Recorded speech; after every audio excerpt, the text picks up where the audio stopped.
자, CSS에서 쓸 수 있는 길이의 단위에 대해서 설명해 볼까 합니다. 자, 우리가 인쇄용이 아니기 때문에 센치, 밀리 이런 것들은 우리가 쓸 일이 없고요. 우리는 모니터 화면에만 출력을 하니까 지금 볼드로 처리되어 있는 부분 EM과 픽셀 퍼센트 정도 있겠습니다. 자, 여기서 주의할 사항은 다른 것들 퍼센트는 상대값인 건 알겠는데 픽셀도 상대값이래요. 픽셀이 상대값이랍니다. 자, 여러분 모니터의 400픽셀과 400픽셀의 크기는 사용자마다 다를 수 있다는 얘기입니다. 무슨 얘기인지 이해되십니까? 제가 포토샵에다가 예를 들어서 400에 400짜리 렉탱글로 이렇게 색깔을 만들었습니다. 이 크기가 여러분이 만든 지금 400에 400짜리랑 제가 만든 400에 400짜리랑은 다를 겁니다. 왜냐하면 픽셀은 고정값이 아니라 상대값이기 때문에 그렇습니다. 뭐에 연관이 있냐면 여러분이 보고 있는 모니터의 해상도와 관련이 있습니다. 여러분의 모니터는 1920에 1080 19인치 정도 될 겁니다. 또는 더 큰 모니터를 쓰시는 분도 있을 거고, 그러면 그 큰 모니터를 쓰시는 분한테 400에 400짜리는 제가 지금 보는 저 화면보다는 작을 겁니다. 작게 보일 거라고요. 이 화면은 코딩 폰트가 좀 잘 보이게 하려고 지금 17인치 화면에 맞춰서 되게 크게 보인다고요. 만약에 해상도를 바꿔버리면 같은 400에 400짜리라도 작게 보인다고요. 픽셀은 절대값이 아니라고요. 그래서 여러분이 디자인할 때 주의해야 될 사항이, 내가 지금 디자인한 게 다른 사람한테 또는 해상도가 낮거나 높은 유저한테는 너무 크거나 너무 작게 보이지 않는지를 반드시 확인을 해야 돼요. 자, 그럼 픽셀을 쓸 수 있다라고 퍼센트를 쓸 수 있다라고 합니다. 그러면 만든 문서에서 한번 확인을 해 볼게요. 간단하게 CSS02 HTML이라는 걸 만들었고, 여기에다가 패러그래프 하나 만들어서 패러그래프의 너비를 지정해서 브라우저 화면에서 확인을 해보는 식으로 해볼게요. 패러그래프. 지금 우리는 가장 심플한 에디터 노트패드 ++를 쓰고 있습니다. 과정 중반부터는 아톰이나 브라켓이나 비주얼 스튜디오 조금 더 나은 에디터를 사용을 할 거지만, 초반에서는 익히기 위해서 지금 노트패드 ++를 사용을 하고 있고요. 그래서 더미 텍스트를 직접 넣어주는 기능이 없어요. 그래서 사이트에 가서 카피해 오도록 하겠습니다. lipsum.com 가서 패러그래프 하나 정도만 카피를 해 오도록 하겠습니다. 패러그래프 하나 정도 카피해 주십시오. 붙여넣기 해서 이렇게 넣겠습니다. 자, 이제 저 패러그래프의 너비를 좀 전에 확인했던 픽셀과 퍼센트를 이용해서 너비를 지정을 해볼까 합니다. 됐으면 브라우저 화면에서 확인할 수 있게끔 브라우저 화면도 살짝 띄워 볼 거고요. 너비를 지정을 한번 해볼게요. 자, 우리가 지금 누구의 너비를 지정할 거냐면 패러그래프의 너비를 지정을 할 겁니다. 그죠? 그러니까 패러그래프를 선택을 해야 되겠죠? 스타일과 스타일 사이에서 패러그래프를 선택을 했고, 컬리 브래킷에서 중괄호 엽니다. 자, 중괄호에다가 얘의 너비를 지정을 할 거예요. 지금 상태에서 일단 저장하고 브라우저를 보면 이 패러그래프는 너비를 다 쓰고 있습니다. 패러그래프는 블록 요소이기 때문에 그렇습니다. 이렇게 화면을 다 쓰고 있다고요. 이렇게 다 쓰고 있는데 얘에다가 너비를 지정을 해보도록 하지요. width. 자, 일단 픽셀로 할 수 있대요. 픽셀로 먼저 한번 해보겠습니다. 800픽셀 해볼게요. width라는 너비를 지정하는 속성에다가 값으로 800픽셀이라고 해줬어요. 됐습니까? 저장하고 브라우저에서 확인을 해보십니다.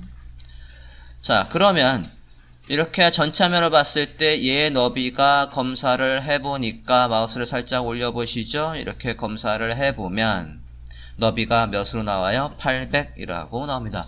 높이는 800픽셀 너비 안에서 안에 글씨가 넘쳐서 아래로 내려오니까 자동으로 맞춰지는 거고, 위드가 800으로 이렇게 나오고 있다고요. 확인되셨습니까? 800픽셀의 고정값이 있기 때문에 이 사이트는 만약에 너비를 줄이면 800픽셀보다 너비가 줄어들면 뭐가 생기는입니까? 이렇게 가로 스크롤이 생길 수밖에 없다고요. 이해되셨어요? 너비, 픽셀을 이용해서 너비를 지정을 해봤습니다. 자, 이번에는 퍼센트로 바꿔볼게요. 얘를 100%로 바꿔볼게요. 퍼센트. 자, 퍼센트로 바꿔봤습니다. 그랬더니 당연히 너비를 다 쓰는 이런 게 만들어지겠고요. 퍼센트를 좀 줄여볼까요? 70%. 자, 70% 하면 브라우저 너비, 이 너비를 100%로 봤을 때 이 패러그래프의 너비가 70%라고요. 됐습니까? 넓으면 넓은 대로 전체를 100%로 봤을 때 70%라고요. 상대값이죠. 그죠? 이렇게 해서 너비를 지정을 했습니다. 확인이 되셨으면, 자, 픽셀과 퍼센트는 쓰기가 편해요. 그런데 단위가 하나 더 있습니다. 고급 단위가 하나 더 있어요. 뭐가 있냐면 EM이라는 단위가 있습니다. 자, 일단은 지금 이 바디 안에 모든 요소들의 크기를 한번 지정을 해볼게요. 크기를, 자, H1도 크기를 한번 지정해 봅니다. H1. 새로운 속성을 하나 소개하지요. 글씨의 크기는 폰트 사이즈입니다. 글씨의 크기는 폰트 사이즈입니다. 제목이니까 조금 크게 해볼게요. 20픽셀. 두 번째 타이틀이 있죠? 두 번째 타이틀도 폰트 사이즈를 지정을 해보죠. 18픽셀 해볼게요. 패러그래프의 폰트 사이즈도 지정해 봅니다. 16픽셀 해보겠습니다. 저장하고 브라우저에서 확인해 보실게요. 자, 폰트 사이즈를 각각 타이틀과 패러그래프에 줬습니다. 자, 이렇게 해서 이제 만약에 여러분의 포트폴리오를 제작을 했어요. 또는 여러분이 SI 업체의 직원입니다. 그래서 클라이언트가 요구한 사이트를 다 만들었어요. 런칭하기 전에 시연을 합니다. 그래서 임원들을 다 모셔놓고 시연을 해요. 이제 앞에 PT 하는 식으로 해서 시연을 하는데, 다 시연하고 봤더니 클라이언트의 임원이 이런 얘기를 합니다. 우리 사이트의 유저들은 다 시니어들이라서 저렇게 글씨를 깨알같이 전체를 저렇게 해놓으면 잘 못 읽는데요. 그래서 뭐라고 하냐면 사이트의 전체 크기를 지금보다 10% 늘려달랍니다. 이게 무슨 청천벽력 같은 소리입니까? 다 픽셀로 해서 메인 페이지, 서브 페이지, 수십 페이지의 디자인을 다 픽셀 단위로 해서 구현을 해놨다고요. 그런데 그걸 10%로 늘려달래. 그럼 다시 계산해서 20픽셀이라고 했으면 그거보다 10% 줄여서 다 개별로 10% 줄여서 다시 코딩해야 된다고요. CSS를 다시 짜야 되는 거죠. 돌아버리겠죠? 자, 그런데 픽셀을 안 쓰고 상대값인 EM 단위로 썼다면 얘기가 좀 달라집니다. 자, 지금 화면에서도 이 화면을 10% 줄여달래요. 전체적으로. 그럴 때 어떻게 하면 되냐면 이 픽셀 단위를 쓰는 게 아니라 이 단위를 EM 단위로 바꿔볼게요. 자, EM의 정의부터 좀 설명하겠습니다. 요 정의대로 저는 이렇게 정의를 합니다. EM은 EM 단위가 쓰여진 곳의 폰트 사이즈의 배수입니다. 참 말이 어렵죠? 하지만 요거대로 계산을 하면 돼요. EM 단위가 쓰여진 곳의 폰트 사이즈의 배수래요. 그러면 입력을 한번 해볼게요. 일단 바디의 폰트를 먼저 지정을 한번 해봅니다. 바디 폰트 사이즈 일단 16픽셀로 갈게요. 가장 기본값이 16픽셀이라고 했어요. 그죠? 이렇게 해서 하고, 그 다음에 이후부터 H1, H2, P부터 단위를 픽셀로 안 쓰고 EM 단위를 써볼게요. 자, EM 단위를 쓸 때 지금 패러그래프는 16픽셀이니까 이거하고 똑같단 말이에요. 바디의 폰트 사이즈랑 똑같으니까 얘는 1EM 해볼게요. 그거보다 타이틀은 1.2, 그거보다 타이틀 얘는 1.5 라고 해보겠습니다. 저장하고 브라우저에서 확인을 해보실게요. 자, 바디의 폰트 사이즈를 16이라고 잡아줬고, 그 다음에 폰트 사이즈를 1.5, 1.2, 1EM이라고 했습니다. 자, 아까 EM 단위의 정의가 뭐라고 했냐면, EM 단위가 쓰여진 곳의 폰트 사이즈의 배수래요. 자, EM 단위가 쓰여진 곳, H1부터 볼게요. H1에 이 EM 단위가 있지 않습니까? 그러면 폰트 사이즈 이게 적혀있지 않다라고 했을 때의 이 H1은 폰트 사이즈가 몇일까요? H1에 이게 없대요. 그러면 H1의 폰트 사이즈는 몇일까? H1의 폰트 사이즈는 누굴 기반으로 따지게 되어 있냐면, 여기서 이제 폰트 사이즈 쓰기 시작하면 가정이 뭐냐면 바디지 않습니까? 바디는 이 바디 안에 있는 모든 태그의 글씨 크기를 지금 얘기하고 있는 거예요. 그죠? 걔 안에 모든 글씨 크기를 16에 잡았대요. 그러면 H1도 일단 폰트 사이즈가 들어가는 순간 얘는 16픽셀부터 시작합니다. 폰트 사이즈를 이렇게 했을 때 그러면 얘는 뭐랑 곱하는 거냐면 16에다가 1.5를 곱하는 겁니다.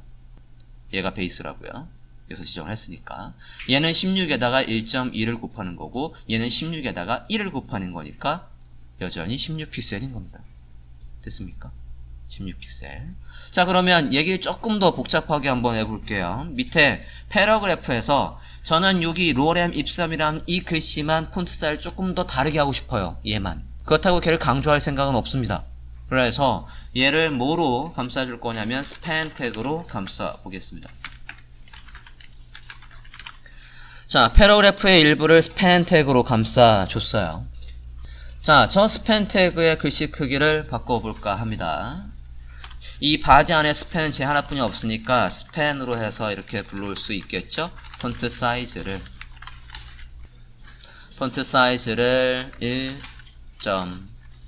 0.82M 이라고 해볼게요. 글씨를 얘만 조금 작게 해보죠. 자, 그러면 패러그래프 안에 스팬 이 요소의 폰트 사이즈는 몇 픽셀일까? 누구랑 곱한다고요? 16이랑 곱한다라고 했잖아요. 그런데 아까 제가 정의를 뭐라고 했습니까? EM 단위가 쓰여진 곳의 폰트 사이즈의 배수라고 했어요. 지금 상태에서는 이 스팬 태그의 폰트 사이즈를 지정하지 않았다면 이 스팬 태그의 폰트 사이즈는 몇입니까?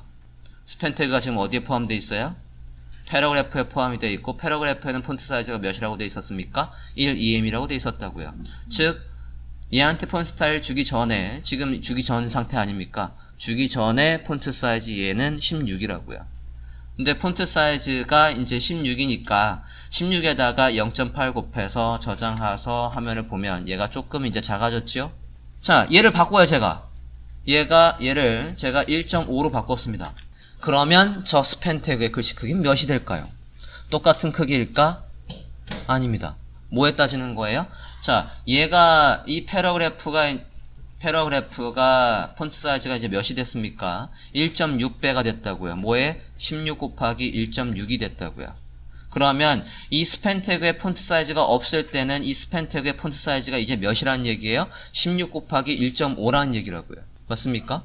이거를 뺐을 때 얘한테 폰트 사이즈를 주기 전에는 이 로렘 입섬이란 폰트 사이즈는 여기서 지정한 크기가 될 거 아닙니까? 그런데 거기에서 폰트 사이즈를 또 썼다고요. 이렇게 해서 그 크기에서 0.8로 해서 줄여준다고요. 아까 0.8이랑 지금의 P 태그의 폰트 사이즈가 바뀐 다음에 0.8이랑 크기가 다르지 않습니까? 그래서 항상 EM 단위를 쓰면 얘한테 폰트 사이즈를 주기 전에 얘한테 폰트 사이즈는 몇이었지? 그거에 곱하는 거라고요. 그래서 말은 어렵지만 이렇게 한다고요. EM 단위가 쓰여진 곳에 원래 폰트 사이즈가 몇이었냐고요. 그거에 곱한다고요. 자, 그러면 실예로 패러그래프의 너비도 한번 확인을 해볼게요. 얘도 픽셀로 해서 다시 한번 해봅니다. 400픽셀이라고 한번 해볼게요. 패러그래프의 너비를 400이라고 했어요. 백그라운드도 넣어볼까요? 우리 이제 백그라운드 배우지 않았습니까? 그린이라고 했습니다. 자, 지금 패러그래프의 너비는 몇입니까? 우리가 400이라고 했으니까 당연히 검사해서 요소 검사해서 패러그래프의 너비를 보면 당연히 이렇게 400이라고 나옵니다. 그런데 제가 얘를 픽셀이 아니라 EM으로 바꿔요. 그래서 예를 들어서 22M으로 바꿨습니다. 몇 픽셀일까요? 계산기를 때려볼까요? 계산기를 때려보자고요. 자, 지금 패러그래프의 폰트 사이즈는 몇입니까? 16에다가 몇 곱하는 거죠? 1.5 곱하는 거지 않습니까? 그럼 24네, 그죠? 24에다가 몇 곱하래요? 20. 480이래요. 확인해 볼까요? 저장하시고 브라우저에서 새로 고침하고 검사해서 패러그래프의 크기를 확인을 해보십니다. 맞습니까? EM 단위는 뭐라고요? EM 단위가 쓰여진 곳의 폰트 사이즈의 배수라고요. 저 말 그대로 이해를 해주시면 헷갈리지 않습니다. 확인되셨으면 이렇게 해서 픽셀과 퍼센트와 EM의 단위를 확인을 해봤습니다.